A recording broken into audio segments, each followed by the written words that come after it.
जो करता है ना, उसकी साधना व्यर्थ नहीं जाती, उसको सिद्धि मिलती है, उसको सिद्धि मिलती है। वो एक कवि की बात आती है कि चांद तेरी चांदनी का तलबदार हूं, चांद तेरी चांदनी का तलबदार हूं, मगर दाग दिल में दबा लूं ये मुश्किल है। सूर्य तेरी ज्योति की चिरकांक्षा है, मगर तपन को सह लूं ये मुश्किल है। चांद की चांदनी तो चाहिए, लेकिन उसमें जो दाग है वो सहना पड़ेगा। सूर्य जैसा उद्योत वैसा तेज चाहिए, लेकिन उसकी जलन तो सहनी पड़ेगी। सूर्य जैसा प्रकाश तो चाहिए, लेकिन उसकी जलन हम नहीं सह सकते। उसने आगे कहा कि चंदन तेरे मलई गिरी के पवन की चाहक है, मगर नागों को छाती से छिपा लूं ये मुश्किल है। चंदन के वृक्ष का जो मस्त मस्त मलई पवन आता है, चंदन की सुगंध तो चाहिए, लेकिन नाग को सीने से लगा नहीं सकते, क्योंकि चंदन के जो वृक्ष होते हैं वहां पर नाग लिपटे हुए रहते हैं। उसी तरह से उसने कहा, फूल तेरी खुशबू मेरे जिस्म को महका दे, मगर कांटों को गले लगा लूं ये मुश्किल है। फूल की सुगंध चाहिए, मगर फूल के साथ कांटों की चुभन भी सहनी पड़ेगी। जो कांटों की चुभन सह सकता है, उसी को फूलों की सुगंध भी मिल सकती है। और उसी तरह से जो साधना कर सकता है, वो सिद्धि भी हासिल कर सकता है। अब हमको तो बस ये 4 पंक्तियों में जो बात है, वैसे ही अपनी हालत है कि हमको तो सिद्धि चाहिए, लेकिन साधना नहीं कर सकते, तो सब कम हो जाता है। तो रत्नश्रवा क्या करता है? देखो, रत्नश्रवा ने अपने पूर्वजों का इतिहास जाना सब, और बोला कि नहीं, मुझे तो कुछ करना पड़ेगा। क्या करना? ये रत्नश्रवा इसकी मां से कहता है कि मां, मुझे आशीर्वाद दे। अब मैं अपने पिता और दादाओं का राज्य हासिल करने के लिए कुछ तो करूंगा। बल तो नहीं है, लेकिन उसके लिए मैं सिद्धियां हासिल करूंगा। तो मां कहती है कि जा बेटा। मां के अंदर भी एक बदले की भावना तो थी कि मेरा वो राज्य वापस आना चाहिए। बेटे को भेजती है, जंगल में जाता है। रत्नश्रवा वहां बिल्कुल एकांत में जाकर के गुफाओं के अंदर आंखें बंद करके सारी दुनिया को, पूरी दुनिया को भूल करके साधना में उतर जाते हैं। क्योंकि इसको यहां पढ़ने को जब भेजा था, तो एक कलाचार्य जो थे, उस कलाचार्य ने उसको सब समझाया सिखाया था कि बेटा ये सब ज्ञान नहीं, कुछ तपस्या कर लो, कुछ साधना करनी पड़ती है, कुछ मन मारना पड़ता है, तब जाकर के सिद्धियां हासिल होती है। जाप ध्यान करने पड़ते हैं, खाली ज्ञान से कुछ नहीं होगा। कलाचार्य का भी नाम आता है कि वो कुलचंद्र नाम के आचार्य थे। अब उस आचार्य ने उसको बहुत बढ़िया सिद्धि का मार्ग बताया, पूरा सिद्धि का महत्व बताया कि तू ऐसी साधना कर तो तुझे भी सिद्धि मिलेगी। ये जाकर के जंगल में साधना करता है। काफी समय हो जाता है, कितने ही साल निकल जाते हैं, तब उसकी साधना फलित होती है। एक दिन अचानक ये ध्यान में था, आंखें बंद थी, और इसको किसी की आहट सुनाई दी, कोई आया है। और इधर में इसने आंखें खोली तो चमत्कार, एक अप्सरा जैसी दे दिव्यमान स्वरूपवान एक कन्या को उसने देखा, वहां पर अकेली थी। उसने सोचा, इस पूरे जंगल में ये लड़की कौन है, अकेले कैसे आ गई, और कौन है इसकी अप्सरा जैसा रूप, अद्भुत रूप इसका, गजब का। आज तक मैंने इतनी सुंदर स्त्री नहीं देखी कभी जिंदगी में।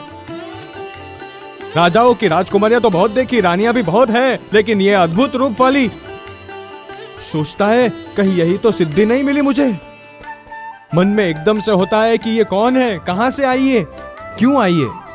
तब वो लड़की उसको जवाब देती है, बोले कि मेरे पिता ने मुझे तुम्हारे पास भेजा है, और सारा रहस्य बताती है कि कौतुक मंगल नाम का एक नगर है, और उसी कौतुक मंगल नगर में व्योम बिंदु नाम के एक विद्याधर हैं, और उस विद्याधर राजा की मैं राजकुमारी हूँ। व्योम बिंदु नाम के विद्याधर राजा बोले, मैं उनकी राजकुमारी हूँ, हम 2 बहनें हैं। बड़ी बहन थी कौशिका, और कौशिका की शादी विश्रवा से हुई है, एक राजा से, और उनका लड़का वैश्रवण हुआ है, और आज लंका का राजा बना हुआ है। और दूसरी बहन मैं हूं, मेरा नाम कैकसी है। और मेरे पिता ने किसी निमित्त से पूछा था कि इस लड़की के लिए कौन योग्य राजकुमार होगा, तो अष्टांग निमित्त ने कहा कि रत्नश्रवा ही इसके लिए योग्य है। वो अभी जंगल में साधना कर रहा है और उसकी सिद्धि के रूप में तुम्हारी ये गुणवान और स्वरूपवान ये राजकुमारी उसको देने जैसी है। और इसकी कुक्षी से जो बेटा पैदा होगा वो एक जबरदस्त नाम कमाएगा दुनिया के अंदर, और इसके लिए ये उसको मिलना चाहिए। तो ये उसको उसकी साधना से हुआ। देखो, रत्नश्रवा ने साधना की तो रत्नश्रवा की साधना से ये कैकसी सामने आई। अब कैकसी ने वहां सब बात बताई तो उसने भी उसको देखा और अपने आप की उसकी ओर का एक अटैचमेंट हुआ। ये सब योग की बात होती है। ये सारे ऐसे योग पड़े रहते हैं कि इन योग की वजह से ये सब ही अपने आप उसका एक खिंचाव हुआ कि राजकुमारी बहुत अच्छी है, मुझे भी शादी तो करनी ही है। अब मैं शादी के योग्य हुआ हूं, कर जाऊंगा। मेरी शादी किसी राजकुमारी से तो करेंगे ही, तो क्यों ना मैं इसी से करूं। और जब चूंकि यही मेरे लिए आई है तो ठीक है। उसने अपने परिवार वालों को बुला लिया और वहीं पर लग्न विधि हुई। कैकसी के साथ रत्नश्रवा ने शादी की और रत्नश्रवा के साथ शादी करने के बाद वहीं पर उन्होंने कहा कि साधना की थी तो यहीं पर कैकसी के साथ रहने लगता है। आज रामायण का इतिहास सबको यह है कि भाई लंका के अंदर रावण हुए और अयोध्या के अंदर राम हुए। वाल्मीकि और तुलसी की रामायण यही कहती है, लेकिन जैन रामायण ऐसा नहीं कहती। यही जानने का है। जैन रामायण के अंदर रामचंद्र जी का जन्म अयोध्या में नहीं हुआ है, वो और कहीं हुआ है। वो जब आएगा तब बताऊंगा। और उसी तरह से लंका के अंदर रावण का जन्म नहीं हुआ है, चूंकि रावण के सभी पूर्वजों को लंका छोड़ छोड़ के भागना पड़ा। पाताल लंका में भाग गए, 2-3 बार युद्ध किए, फिर जीते फिर हारे, जीते हारे यही करते रहे। तो पाताल लंका में थे, लंका पे तो वैश्रवण का राज चल रहा था। और वैश्रवण अब ये रत्नश्रवा की जो पत्नी है कैकसी, ये उसकी मासी थी, मतलब इसकी बहन का लड़का था वैश्रवण। कैकसी कौन? बस इसी से रावण का जन्म होता है। और किस तरह से होता है? और ये सब विद्याधर राजा थे, तो इन राजाओं के पास सारी शोहरत होती थी। इनका पुण्य भी ऐसा काम करता था कि सब अपने आप आ जाता था।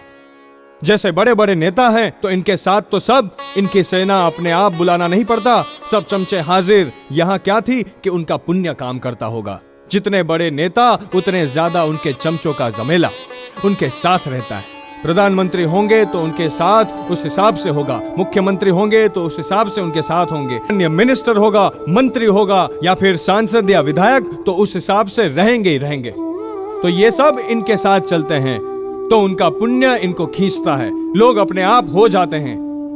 तो ये राजाओं का पुण्य, इन राजाओं की वजह से पूरा राज्य बस जाता है, राजधानी खड़ी हो जाती है। अब रत्नश्रवा ने साधना की, उस साधना से उनका पुण्य बढ़ जाता है और उस पुण्य से पाताल लंका में ही पूरा पुष्पांतर नाम का नगर और राज्य बस गया और चारों तरफ उसका नाम फैलने लगता है। इधर ये कैकसी से इसका संसार आगे बढ़ते बढ़ते एक दिन कैकसी को एक स्वप्न आया। क्या स्वप्न देखा? स्वप्न देखती है कैकसी कि पराक्रमी शेर केसरी सिंह उसके मुख में प्रवेश कर रहा है। कैकसी के मुंह में एक केसरी सिंह प्रवेश कर रहा है। ये वो देखती है और स्वप्न देखते ही जाग जाती है। सारी रात धर्म ध्यान में पूरी करती है। सुबह अपने पति रत्नश्रवा को कहती है, रत्नश्रवा को जब बताती है कि स्वामीनाथ आज रात को मैंने ये स्वप्न देखा, तो रत्नश्रवा को एकदम ये बात याद आती है। उसने कहा, तुम कह रही हो ना, बात सही है। मेरे पिता सुमाली वो एक बार मेरू पर्वत पर यात्रा के लिए गए थे, तो वहां से रास्ते में आते वक्त उनको एक 4 ज्ञान के धनी गुरु भगवंत मिले थे। तो उनके सामने उन्होंने ये अपनी व्यथा बताई कि गुरुदेव बहुत परेशान हूं। जैसा आप लोग अपनी परेशानियां बताते हो ना गुरु भगवंतों को, वैसे तब भी होता था ऐसा। उन्होंने अपने गुरुदेव को बताया कि तेरे घर के अंदर एक ऐसा राजकुमार आने वाला है, एक ऐसा पुत्र आने वाला है जो पूरी पृथ्वी का मालिक बनेगा। तो बोले जरूर, ये वही हो रहा है कि लक्षण वही है। और फिर उसके ऊपर से उसने कहा कि ऐसा स्वप्न है तो बहुत बलशाली, क्योंकि रावण का जन्म होने वाला है। और रावण यानी कौन? प्रतिवासुदेव। प्रतिवासुदेव का बल कितना होता है? वासुदेव, प्रतिवासुदेव, बलदेव। ये अभी अपन ने बात की, इतने बलशाली। अरे 10 लाख अष्टापद जैसे प्राणी, 2000 शेर जितना बल एक अष्टापद में, और 10 लाख अष्टापद जितना बल मात्र एक बलदेव या प्रतिवासुदेव के अंदर इतने बलशाली होते हैं, और पृथ्वी पे एक चक्रीय राज करते हैं, आधे पृथ्वी के मालिक बन जाते हैं। ये प्रतिवासुदेव होते हैं। चक्रवर्ती तो कुल 6 खंड की साधना करते हैं और इनकी 3 खंड की होती है। उस स्वप्न के प्रभाव से रावण पेट में आया, और रावण पेट में आया तो उसे ऐसा स्वप्न आया। 9 महीने पूरे होते हैं। अब पूरे होते ही देखो आप क्या होता है। जैसे ही रावण का जन्म हुआ, जन्म होते ही बच्चे में क्या क्या होता है, अरे आंखें भी नहीं खुली होते ना। रावण का जन्म होते ही अभी तो वो राजा रत्नश्रवा उसके राज दरबार में बैठा है। कैकसी ने पुत्र का जन्म दिया। रावण मां की कुक्ष से बाहर निकला, उसको गोद में लिया। इतने में तो पास में 9 सेरा हार पड़ा हुआ था उनके पूर्वजों का।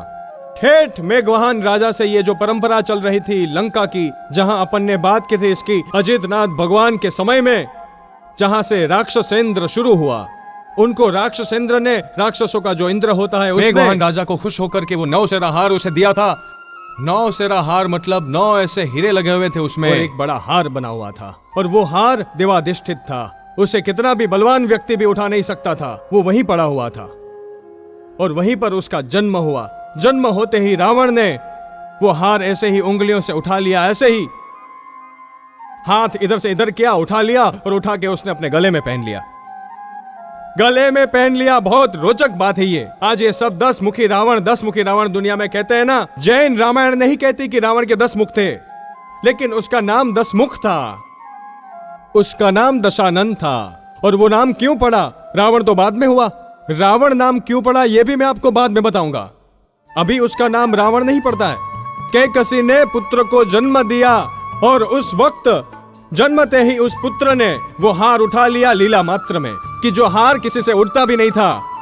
कितना ही बल लगा लो, कितनी ही ताकत लगा लो, वो हार किसी से उठता नहीं था। देवाधिष्ठित था, देवी शक्ति थी उसमें, और इस बच्चे ने जन्मते ही उसको उठा लिया और गले में पहन लिया।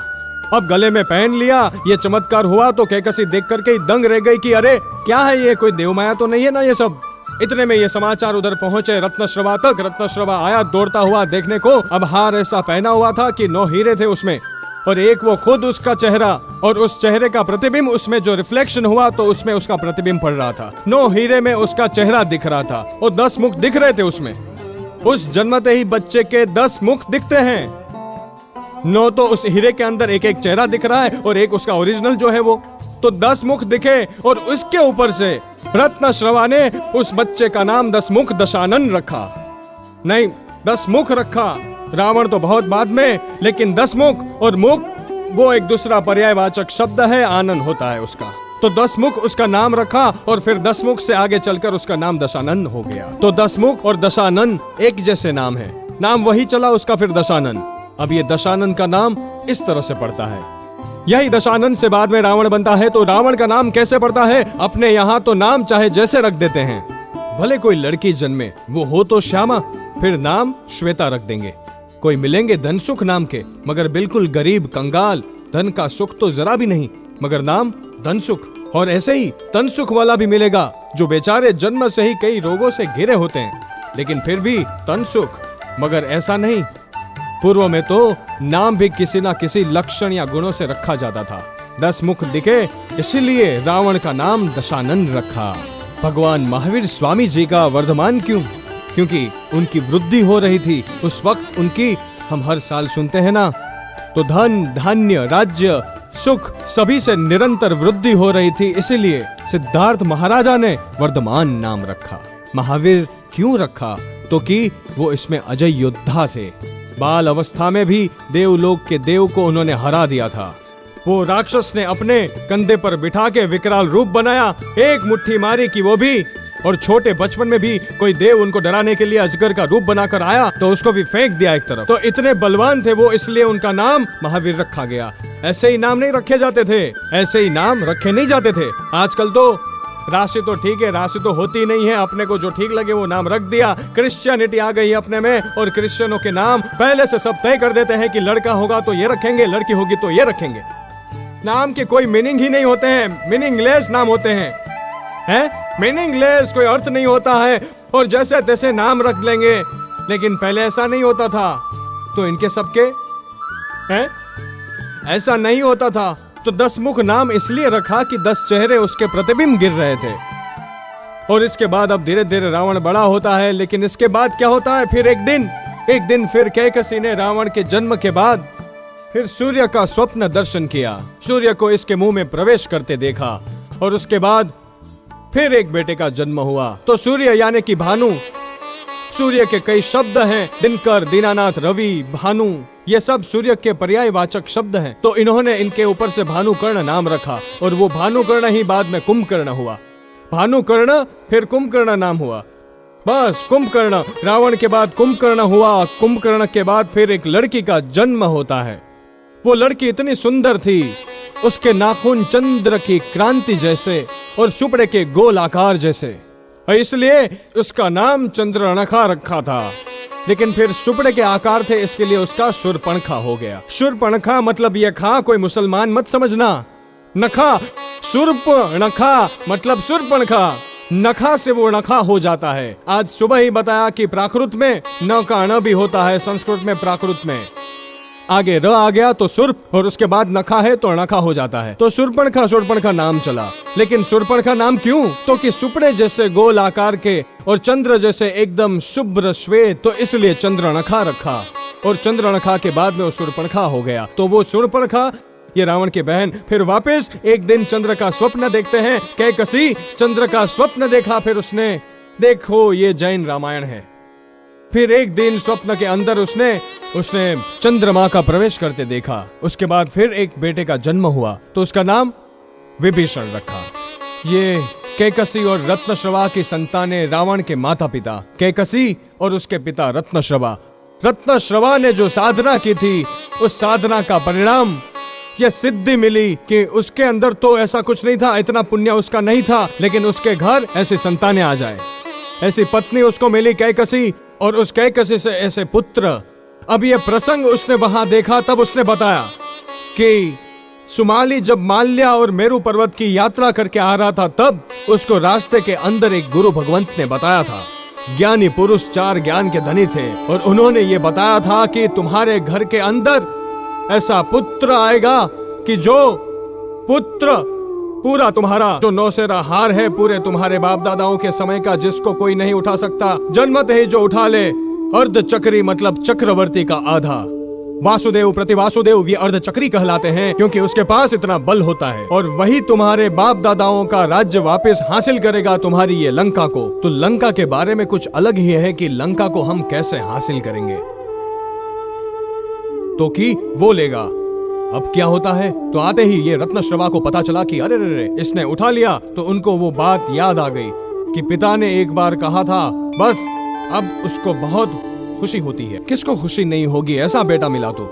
रावण के बाद में फिर ये कुंभकर्ण हुआ, फिर चंद्रनखा हुई, शूर्पणखा हुई, शूर्पणखा के बाद विभीषण हुए। अब विभीषण के बाद अब फिर धीरे धीरे ये सब बड़े होते हैं, कलाचार्यों के पास इनको कला सिखाई जाती है, धीरे धीरे बड़े होते हैं, और एक दिन देखो ये संस्कारों की बात है।